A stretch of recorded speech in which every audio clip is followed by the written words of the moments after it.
નમસ્કાર, જય માતાજી. હું સુલાલજી ગોલદાણીયા, ફેમસ ઓફ કોમર્સ એકેડમી મોવા.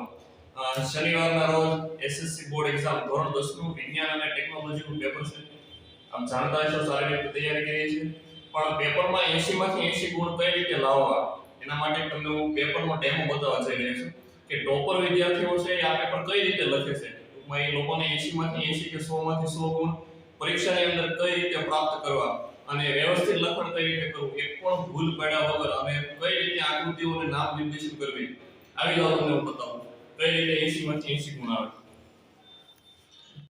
કે વિભાગ એની અંદર જે આપણે એમસીક્યુ ટાઈપના હોય, મતલબ ખરા ખોટા હોય, ખાલી જગ્યાઓ હોય, વિકલ્પો હોય, એના કઈ રીતે વ્યવસ્થિત જવાબ લખવા. એક જવાબ લખી અને પછી વચ્ચે બાળકે 2 લીટી ખાલી મૂકેલી છે. પેપર સેટ કરવામાં ઈઝી રહે અને તમારું લખાણ યોગ્ય લાગે એવી રીતે. અને જે વિકલ્પ ખોટો છે એ કઈ રીતે પેપર સેટ ટૂંકમાં કરે છે એ તમે જોઈ શકો છો. હવે આ હતી વિભાગ એની વાત કે 24 માર્ક્સના તમારે એક માર્ક્સના પ્રશ્નો 24 આવતા હોય. ખાસ વાત એ છે કે ડિસ્ક્રિપ્શન ટાઈપનું લખાણ કઈ રીતે હોય. તો અહીંયા તમે જોઈ શકો છો વિભાગ બી ની અંદર બહુ સિમ્પલ પેટર્નથી પેપર લખવાનું. ઘણા વિદ્યાર્થીઓ અહીં ફરતી ડિઝાઇનને કરતા હોય, ક્રમ પ્રશ્નનો બતાતો ન હોય, તો પેપર સેટ કરવાવાળાને થોડુંક અઘરું લાગતું હોય કે આવી રીતે એટલી બધી ઓવર ડિઝાઇન કરવાની કંઈ જરૂર નથી એમ. એટલે કેવી રીતે લખાણ લખ્યા, બ્લેક પેનનો વિદ્યાર્થી ઉપયોગ કરે છે. અહીં તમે સમીકરણ જોઈ શકો. સમીકરણને નીચે નાના અક્ષરે જે તે તત્વનું નામ લખ્યું છે, એનો કલર લખ્યો છે, અને પ્લસ પાછું સમીકરણની લોકોએ સંતુલિત કરીને બતાવ્યું છે કે ભાઈ પીબી છે તો 2 પીબી, પછી એવી રીતે અહીંયા 2 પીબી I2, આવી રીતે. આ વિભાગ બી નો જે 2 ગુણનો પ્રશ્ન હોય એમાં એને જો 3 મુદ્દા લખ્યા અને એક ઇક્વેશન અહીંયા લખી દીધું વ્યવસ્થિત રીતે એમ. એટલે આ રીતે વિભાગ 2 માં જે 2 ગુણના પ્રશ્નો હોય એમાં તમે 4 મુદ્દા આ રીતે લખી શકો. પછી 2 પ્રશ્નની વચ્ચે થોડીક 2 લીટીનો ગેપ હોય તો બહુ વધારે ગેપ મૂકવાની તમારે જરૂર નથી. અને વ્યવસ્થિત મુદ્દા પાડીને લખાણ લખેલું છે કે ભાઈ એલ્યુમિનિયમ ધાતુની નાઇટ્રિક એસિડ સાથે હાઇડ્રોજન વાયુ ઉત્પન્ન કરતી નથી. અહીંયા તમારે આન્સર 26 કરીને તમે લખી શકો અથવા સીધો તમે જવાબ અહીંથી શરૂ કરી શકો. ટૂંકમાં 2 મુદ્દાની વચ્ચે એક લીટીનો એને યોગ્ય રીતે જગ્યા છોડી. હવે તમે પાછળ જોઈ શકો કે ભાઈ 27મો પ્રશ્ન છે તો એમાં 4 મુદ્દા કે વધીને 5 મુદ્દા 2 ગુણના પ્રશ્નોમાં. આમ વ્યવસ્થિત રીતે લખાણ લખેલું છે એને, કોઈ બીજી ડિઝાઇન નહીં, બહુ સિમ્પલ રીતે લખેલું છે. પછી 29મો પ્રશ્ન છે કે ભાઈ એને જોડકા જોડેલા છે તો એ તમે જોઈ શકો. આ થોડીક શેકશાક પડેલી છે પણ આપણે એવું બધું ભૂલ નહીં કરીએ. ટૂંકમાં જેમ ઓછો અને છેકશાક પાડો તો એક જ લીટી ઉપર ઘાટી લીટી કરી દેવાની, વધારે ઘૂંટવાની તમારે કંઈ જરૂર નથી. આ તમે જોઈ શકો છો. વિદ્યુત ભારનું વિદ્યુત સ્થિતિમાનનું સૂત્ર લખ્યું W/Q, અને અમુક જગ્યાએ એને નાના અક્ષર લખ્યા છે. જ્યાં નાના અક્ષર કરવા પડે ત્યાં નાના અક્ષર કરવાના. એસઆઈ એકમ તમારે બરોબર રીતે લખવાનો છે. અને એવું લાગે ત્યાં બ્લેક બોલપેનનો ઉપયોગ કર્યો અહીંયા દાખલાની અંદર કે આવા એટલો ડેટા તમને ક્વેશ્ચનમાં આપેલો છે, કઈ રીતે સૂત્ર મૂકવું. ખાસ કરીને દાખલાની અંદર છે ને તમારે એકમ ખાસ લખવાનો છે કે ભાઈ W નો એકમ હું તો કે જૂલ, કાર્યનો એકમ જૂલ છે. પછી નીચે એને લખ્યું પાછું ડિસ્ક્રિપ્શનમાં કે ભાઈ કરવું પડતું કાર્ય કેટલું. માત્ર બોક્સ કરી દેવાથી નથી પૂરું થઈ જતું, તમારે નીચે અહીંયા ગુજરાતીમાં લખવું પડે કે ભાઈ કરવું પડતું કાર્ય કેટલું તો કે 24 જૂલ જેટલું છે. આમાંય ખાસ જોવાનું કે એકમ તમને ભૂલાય નહીં, કારણ કે તમારે 80 માંથી 80 આવે ને એટલે એ લોકો નાની આવી તમારી મિસ્ટેક ગોતતા હોય અને અડધો માર્ક્સ કાપતા હોય એની અંદર.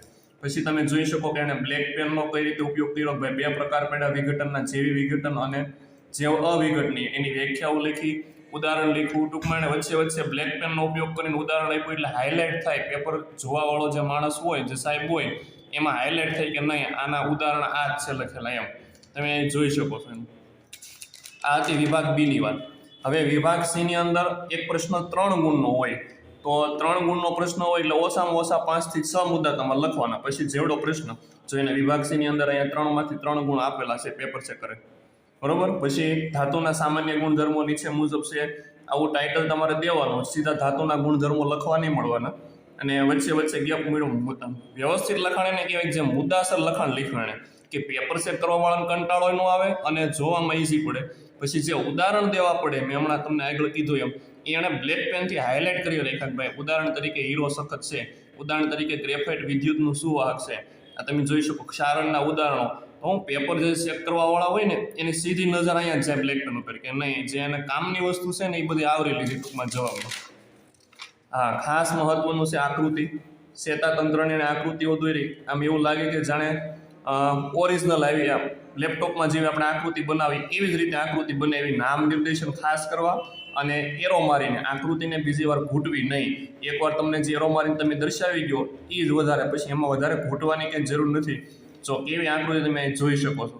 પછી બ્લેક પેન છે ટાઇટલ આપ્યું કાર્યો, ઉપર આકૃતિ બતાવી, નીચેના કાર્યો બતાવ્યા.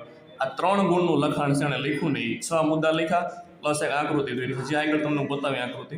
પછી અહીં તમે જોઈ શકો છો આ હતી વિભાગ સી ની વાત. હવે એનો જે મેન મુદ્દો છે એ છે વિભાગ ડી. એમાં તમારે સમીકરણ તારવવાના આવશે. તો વિભાગ ડી ની અંદર એને બેકિંગ સોડાની વાત કરી. તો બેકિંગ સોડાનો જો પેટા પ્રકાર પાછો પડ્યો A B પાછળ C એવી રીતે. અને ખાસ રાસાયણિક સૂત્ર તમારે સાચું લખવાનું. રાસાયણિક સૂત્ર સાચું લખશો પછી એને બંને બાજુ તમારે સંતુલિત કરવામાં આવશે કે ભાઈ ઇક્વેશનને બંને બાજુ બેલેન્સ કઈ રીતે કરી શકાય. હા, આકૃતિને અહીંયા પણ એક વાત કરી કે ભાઈ મનુષ્યનું પાચન તંત્ર એને દોર્યું તો એમાં એક એક અંગને જો એને નિર્દેશ કરીને બતાવ્યા. અહીંયા મુખ છે, અન્નળી છે, જઠર, યકૃત, પિત્તાશય, મોટું સ્વાદુપિંડ, મોટું આંતરડું, નાનું આંતરડું, મળાશય. એટલે આકૃતિઓ પહેલી તમારી ઇમ્પ્રેશન પડી રહે કે તમે પ્રશ્ન કેવો લખ્યો છે એમ. અને પછી એને તમારે વ્યવસ્થિત રીતે સમજાવવાનું છે. જો બધાના અલગ અલગ રીતે કાર્ય સમજાવ્યા. અને મુખનું કાર્ય તો મુખને એણે બ્લેક પેનથી જ હાઇલાઇટ કરી રાખ્યું. આ મુખના જ કાર્યો છે. અન્નળી તો તમે એના કાર્ય જોઈ શકો છો. જઠર આવી રીતે. નાનું આંતરડું જોણે 4 માર્ક્સનો પ્રશ્ન હતો પણ એક એક વચ્ચે લીટી મૂકીને વ્યવસ્થિત અને વિસ્તૃત રીતે એને જવાબ લખ્યો. આમાં કોઈ પણ તમારો 1 માર્ક ન કાપી શકે. જો મોટું આંતરડું એક અંગને લઈ લીધું. પછી અહીંથી નવો પ્રશ્ન એને શરૂ કર્યો 53 તમે જોઈ શકો. અને છેલ્લે એણે ઇક્વેશન લખ્યું કે ઓઝોન ઓક્સિજનના 3 પરમાણુ કઈ રીતે જોડાઈને O2 અને એવી રીતે. તો આવી રીતે મિત્રો તમારે પેપર લખવાનું છે. આમાં 80માંથી 80 માર્ક્સ આવી શકે. આ રીતે તમે પેપર લખો ને એટલે બ્લેક પેન અને બધું યુઝ કરવાનો. અને આકૃતિ ખાસ તમારે પેન્સિલથી દોરવાની. અને આકૃતિની અંદર તમારે સ્વચ્છ આકૃતિ દોરવાની. મતલબ કે એમાં તમે ઘૂંટીને વારા ઘણી આકૃતિઓ દોરો એવું નહીં. હવે સિમ્પલ દોરો પણ સ્વચ્છ આકૃતિ દોરો. અને નામ નિર્દેશન એને તમારે ખાસ એરો મારીને કરવાનું. બસ આવી રીતે પેપર લખજો વિજ્ઞાનનું શનિવારે. બધા ધોરણ 10ના વિદ્યાર્થીઓને બેસ્ટ ઓફ લક. જય ભારત, જય